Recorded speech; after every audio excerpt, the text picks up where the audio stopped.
हम हैं red network, हम करते हैं जन की बात। नमस्कार, मैं हूं योगेश चक्रवर्ती और आप देख रहे हैं रेड नेटवर्क। जन अधिकार पार्टी के मुखिया पप्पू यादव लगातार बाढ़ प्रभावित इलाकों का दौरा कर रहे हैं। कभी वे बुलेट पे सवार होके दौरा करते हैं, तो कभी ट्रैक्टर पे, तो कभी नाव पे, तो कभी साइकिल पे, लेकिन उनका दौरा निरंतर जारी है। और इस बीच लगातार वे बिहार के सीएम नीतीश कुमार पर हमलावर भी रहे हैं। उन्होंने आज बिहार के सीएम नीतीश कुमार पर कई गंभीर आरोप लगाए और कहा कि बिहार में हर साल बाढ़ आता नहीं, लाया जाता है, बांध टूटता नहीं, बल्कि कुछ लोगों को फायदा पहुंचाने के लिए तोड़ा जाता है। आइए हम ये कब उन्हें पता चला कि लगभग 50 लाख लोग प्रभावित हो गए बाढ़ से। एक दिवसीय उन्होंने विधानसभा बुलाया। क्या वो बीजेपी को चैलेंज करने के लिए विधानसभा सत्र थी या जनता को धोखा देने के लिए? आपने उस दिन कोई भी बाढ़ के क्षेत्र घोषित नहीं किया। आपने 4 महीना राशन देने की बात नहीं की। आपने कोई जितने बांध टूटे, 37 बांध टूटे, उसका आपने एफआईआर करने की घोषणा नहीं किया ठेकेदारों पर और पदाधिकारियों पे। आप आपदा मंत्री और सिंचाई मंत्री से रिजनेशन नहीं लिया, न तो बर्खास्त किया, जबकि राहत का सारा पैसा आपदा मंत्री से लेके नीचे से ऊपर तक घर में जा रहा है। जितने बांध टूटे वो बांध के सारे पैसे ठेकेदार और सिंचाई मंत्री के माध्यम से ऊपर तक जा रहा है। आपने यह घोषणा नहीं की कि हाई कोर्ट से हम जांच कराएंगे जितनी बांध 15 साल के अंदर टूटी है। आप विधानसभा सत्र क्यों बुलाए थे जब बाढ़ क्षेत्र घोषित हुआ नहीं, जब आपने लोन माफ किया नहीं, जब आपने 20,000 रुपया प्रत्येक परिवार को दिया नहीं, जब आपने 4 महीने का राशन की घोषणा की नहीं, जब आपने सभी तरह के लोन माफ करने की बात की नहीं, जो पूरा 14 जिला बाढ़ से प्रभावित है, 14, और आप 4.5 महीने तक आपके आपदा मंत्री, सिंचाई मंत्री को नींद नहीं टूटी, नींद एकदम नहीं टूटी। तो मैं जानना चाहता हूं आप सबसे कि क्या कारण है कि आप लोग घर में सोए हैं अभी तक। और नीतीश कुमार जी, मैं आपको चैलेंज करता हूं, आपके बीडीओ, सीओ, कलेक्टर सब घर में सोए रहते हैं, ना कहीं बाथरूम की व्यवस्था है।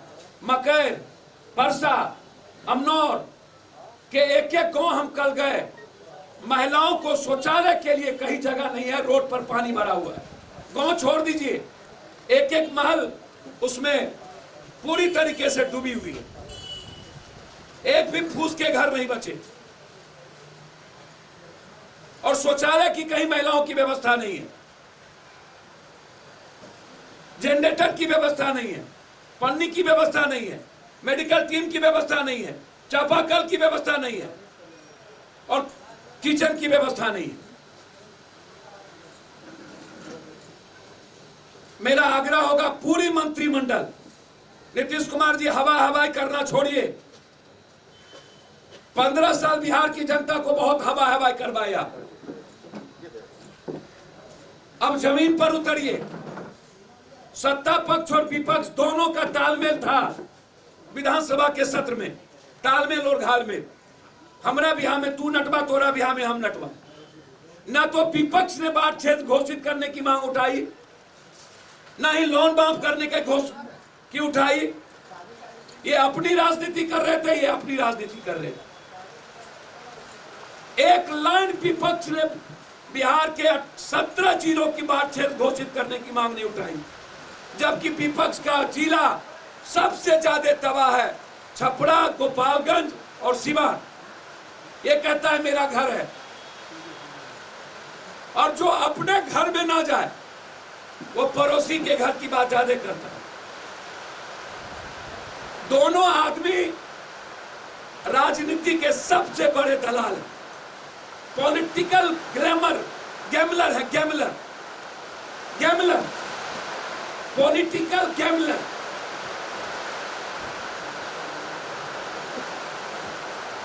ये सीधा सवाल है पप्पू यादव। और मेरा आग्रह है पूरी मंत्रिमंडल और विपक्ष अपने पूरा कुनबा को लेकर नदी के भीतर पन्नी में 2 दिन रहे।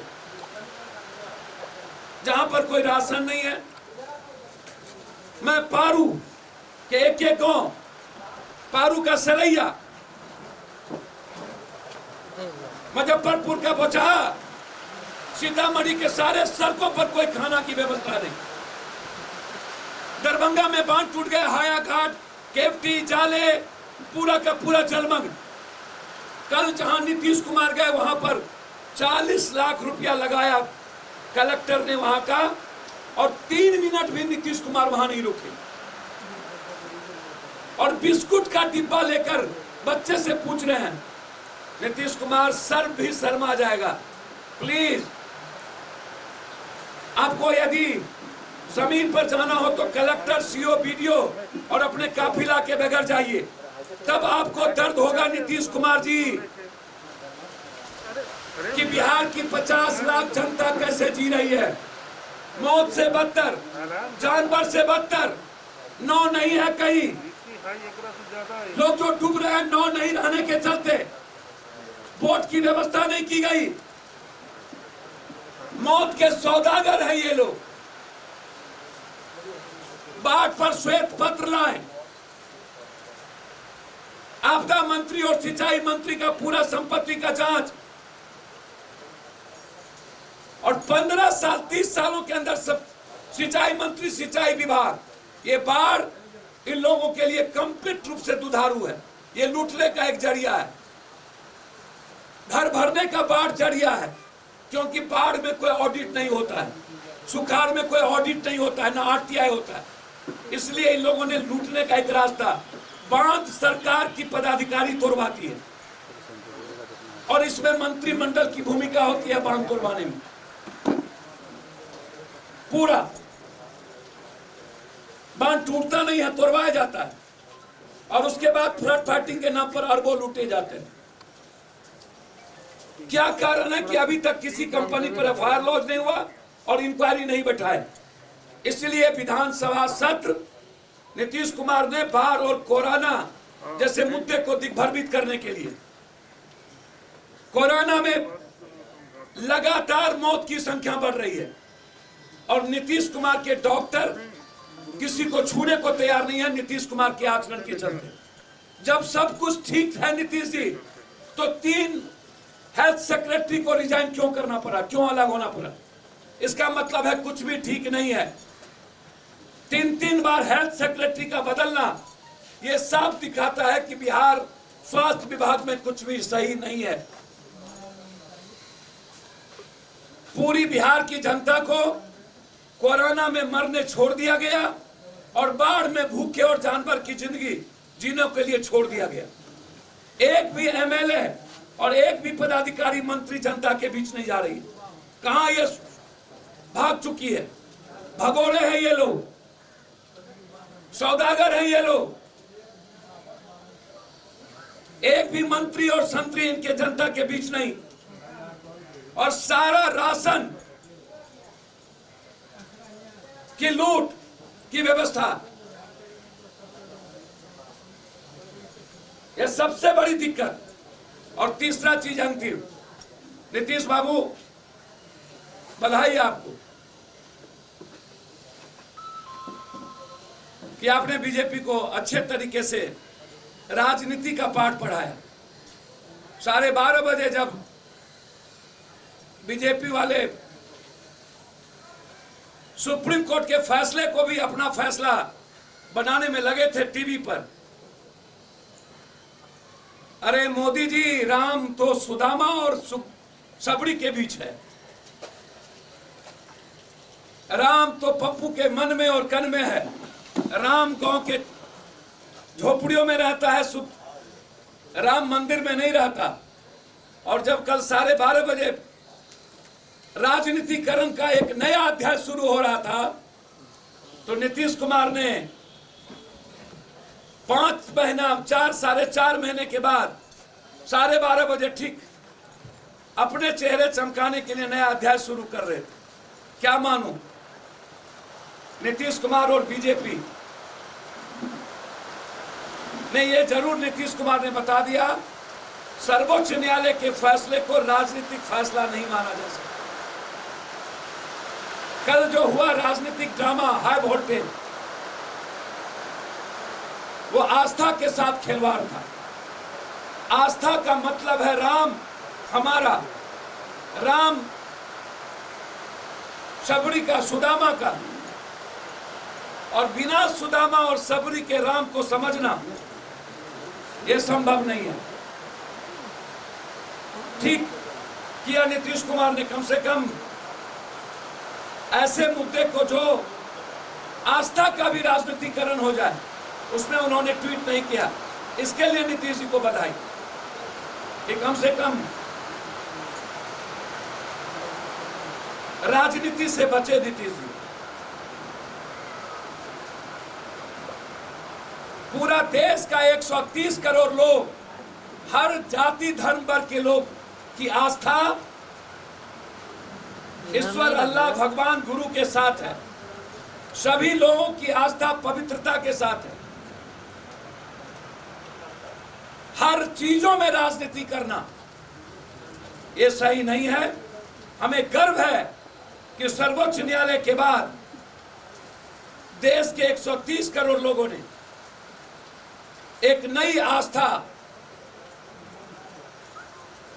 और एक खूबसूरत सुंदर समाज के निर्माण की शुरुआत बिना किसी राजनीति की गंदी खेल और नफरत के भारत में एक मजबूत लोकतंत्र की स्थापना जनताओं ने की। मैं इस देश के जनता को बधाई देता हूं और इस देश के सर्वोच्च न्यायालय की आस्था, उस निर्णय को कि आज भी इस हिंदुस्तान की जनता अपने न्यायपालिका पर समर्पित है। इसलिए आप समझ सकते हैं कि क्या तालमेल और घालमेल है। जब एक तरफ राजनीतिकरण हो रही थी, तुष्टीकरण की, छद्म हिंदुज्म की, तो दूसरी तरफ कुछ लोग हैं जो न्यायालय पर आस्था करके, और मैं मोदी जी को कहूंगा, मोदी जी आप राम मंदिर की राजनीतिकरण करने में पीछे बाज नहीं आए। पप्पू यादव बिहार में राम राज, अकबर राज और अशोक राज की कल्पना करता है। हम राम राज चाहते हैं, हम अकबर और अशोक राज जैसी व्यवस्था चाहते हैं, जो राजा चक्रवर्ती ने एक व्यवस्था दी थी। जब उस वक्त कहा जाता था ये अकबर का राज नहीं है, मतलब खुला घर रहना। राम राज की कल्पना सबको जीने देने का रास्ता। मेरा सीधा अंतिम एक लाइन में आरोप, बिहार और देश कोरोना वायरस से डरा हुआ है। देश और राज्य को कोरोना वायरस के डर को निकालना चाहिए। बिहार के हालात अच्छे नहीं हैं, लगातार मौत बढ़ रही है और सरकार बिल्कुल मस्त है। बाढ़ के हालात अभी अगस्त में और भी खतरनाक होंगे। अभी चित्रा से लेकर के कन्हैया, हथिया, जितना नक्षत्र है अभी बाकी है। सितंबर के पहले महीने से लेकर गंगा की उफान बढ़ेगी। प्लीज नीतीश कुमार जी, आप एक डरे और सहमी और कमजोर मुख्यमंत्री साबित हुए। इस कोरोना वायरस के बीच मुंह मत चुराइए और बिहार के बाढ़ और कोरोना वायरस की जनता जो डरी है उसको निकालने का प्रयास कीजिए। धन्यवाद। और कुछ हम है रेड नेटवर्क। हम करते हैं जन की बात।